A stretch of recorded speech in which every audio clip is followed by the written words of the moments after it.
Halo teman-teman semuanya, kembali lagi dengan saya Pasca Elizabeth Sinambela, peserta Latsar CPNS Angkatan 22 tahun 2022. Saat ini, saya akan merangkum apa aja yang dipelajari di hari kedua ini. Ayo kita bahas!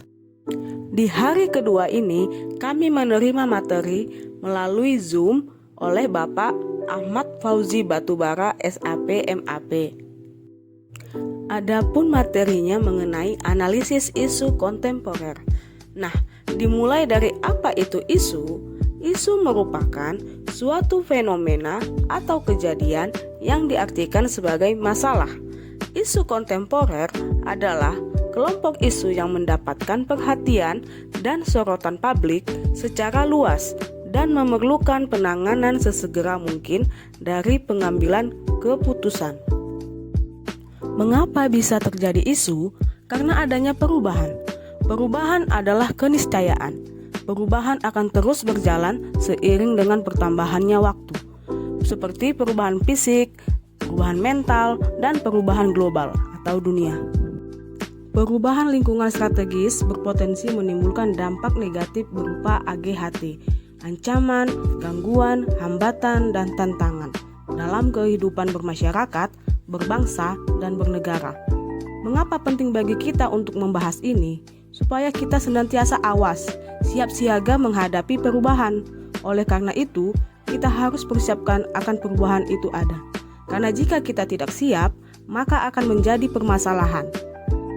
Adapun modal insani sangat dibutuhkan untuk menghadapi perubahan lingkungan strategis ini, seperti intelektual, emosional, sosial, ketabahan, etika, serta kesehatan fisik.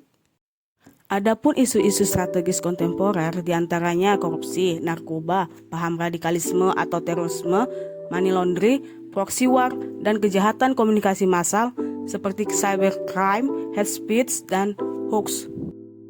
Isu kritikal secara umum terbagi ke dalam 3 kelompok berbeda berdasarkan tingkat urgensinya, yaitu isu saat ini, isu berkembang, dan isu potensial. Bagaimana kita dapat mengatakan itu isu? Yang paling penting dengan adanya data dan fakta. Fakta yang menunjukkan adanya kesenjangan, adanya masalah, perbedaan adanya harapan dan kenyataan. Dalam menganalisis isu, ada 4 tahapan yang dapat dilakukan, yaitu pra-analisis, 2 lingkup isu, deskripsi isu, dan yang terakhir rumusan isu. Yang pertama pra-analis. Pada tahap ini dilakukan environmental scanning. Yang dibutuhkan ialah kepekaan dan kepedulian seseorang terhadap tuntutan atau kondisi lingkungan. Kemampuan berpikir kritis, mengkaji kesenjangan antara kondisi yang seharusnya dengan yang nyata terjadi atau masalah. Yang kedua, lingkup isu, berupa masyarakat, instansi atau tempat kerja, nasional atau bangsa negara. Selanjutnya yang ketiga, deskripsi isu, berupa kondisi masalah isu saat ini, ada data dan fakta.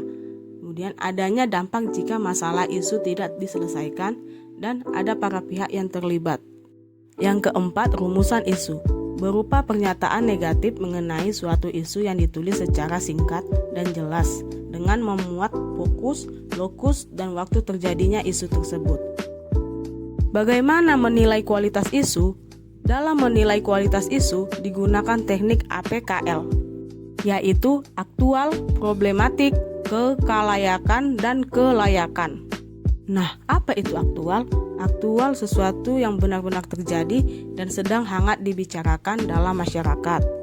Selanjutnya problematik, memiliki dimensi masalah yang kompleks sehingga perlu dicarikan segera solusinya.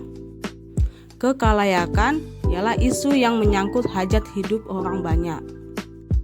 Kelayakan ialah isu yang masuk akal dan realistis serta relevan untuk dimunculkan inisiatif pemecahan masalahnya. Pada teknik APKL, setiap kriteria diberi skor nilai 1-5, di mana angka 5 untuk kategori sangat. Selanjutnya menilai kualitas isu dengan teknik ISO prioritas.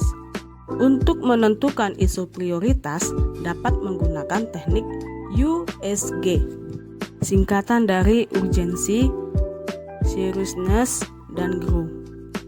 Urgensi ialah seberapa mendesak suatu isu harus dibahas, dianalisis, dan ditindaklanjuti. Seriousness ialah seberapa serius suatu isu harus dibahas, dikaitkan dengan akibat yang ditimbulkan. Sedangkan grow ialah seberapa besar kemungkinan memburuknya isu tersebut jika tidak ditangani sebagaimana mestinya. Kesalahan umum yang sering kali terjadi dalam menggunakan teknik tapisan. 1. Sudah ada kecenderungan pilihan sebelum menggunakan teknik tapisan isu. 2. Kriteria penilaian untuk tiap-tiap indikator tidak jelas. Selanjutnya, dalam menilai isu dapat menggunakan teknik Fishbone, yaitu alat analisis untuk menemukan hubungan sebab akibat. Langkah yang dilakukan dalam menggunakan teknik Fishbone yaitu 1. Kategori 6M, 2. Kategori 8P, 3. Kategori 5S.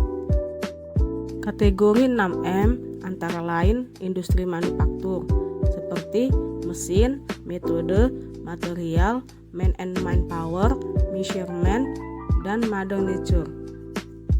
Yang kedua kategori 8P antara lain industri jasa seperti product, price, place, promotion, people, process, specific evidence, dan productivity quality.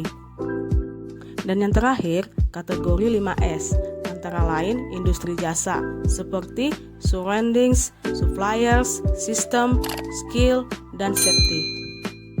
Alur pola pikir penyelesaian isu dimulai dari mengetahui pengertian isu. 1. Hangat dibicarakan. 2. Kesenjangan atau masalah. Selanjutnya dengan mengidentifikasi isu dengan cara environmental scanning, sikap peduli dan kritis. Kemudian isu tersebut dideskripsikan dengan teknik isu scan dengan mendapatkan data atau fakta, penyebab, dan dampak. Selanjutnya dengan menetapkan core isu, yaitu dengan teknik tapisan isu, APKL atau USG. Selanjutnya membuat rumusan isu, adanya pernyataan negatif, singkat, jelas, memuat fokus, lokus, dan waktu. Selanjutnya menemukan penyebab isu dengan teknik Fishbone. Selanjutnya merumuskan isu-isu. Dan yang terakhir, memberikan rekomendasi dan alternatif penyelesaian.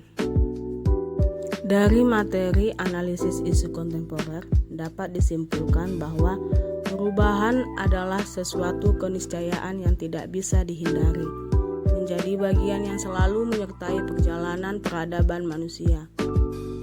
Senantiasa awas, siap siaga menghadapi perubahan. Memiliki modal insani seperti intelektual, emosional, sosial, ketabahan, etika, serta kesehatan fisik. Oleh karena itu, kita harus persiapkan akan perubahan itu ada. Karena jika kita tidak siap, maka akan menjadi permasalahan atau isu. Nah, sekian penjelasan mengenai analisis isu kontemporer. Terima kasih. Sampai jumpa di Learning Journal berikutnya. Dah.